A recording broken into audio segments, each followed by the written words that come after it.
শুভ সন্ধ্যা সবাইকে। আজকে চলে এলাম কি নিয়ে দেখো কয়েতের আচার বানাবো। মা কয়দিন আগেই কয়েতগুলো পাঠিয়ে দিয়েছে কিন্তু কয়েতের আচারগুলো আর করা হচ্ছে না। কয়েতগুলো পেকে গেছে এত সুন্দর না। আমি দেখো হামানদিস্তা ডান্ডি করে ভাঙছি তাতে ভেঙে যাচ্ছে। দেখো কি সুন্দর আর কি সেন্ট হচ্ছে। আর জিভে জল চলে আসছে।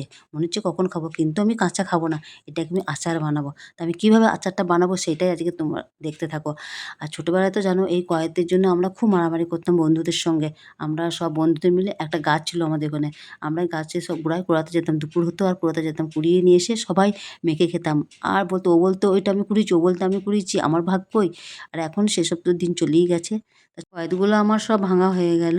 আর দেখো কয়েতের শাঁসগুলো একটু বীজ নেই। আর এত সুন্দর না নরম মোলায়েম পাড়া। চলো মাখিয়ে নিই।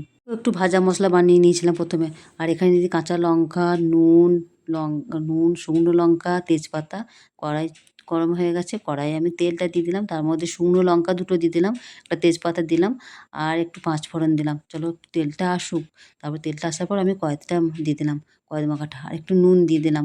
আর কাঁচা লঙ্কাগুলো উপরে ছড়িয়ে দিলাম। এবার ভালো করে একটু নাড়াতে হবে। এবার আমি গুড়টা দিয়ে দিলাম। গুড়টা দিয়ে দেখো আর একটু ধনেপাতাও দেবো। ধনেপাতাটা ওই জন্যই কুঁচাচ্ছে। ধনেপাতাটাও দিয়ে দিলাম। ভালো করে নাড়াচাড়া করতে হবে। গুড়টা ভালো করে ওর সঙ্গে মিশে গেলে তারপর নামাতে হবে।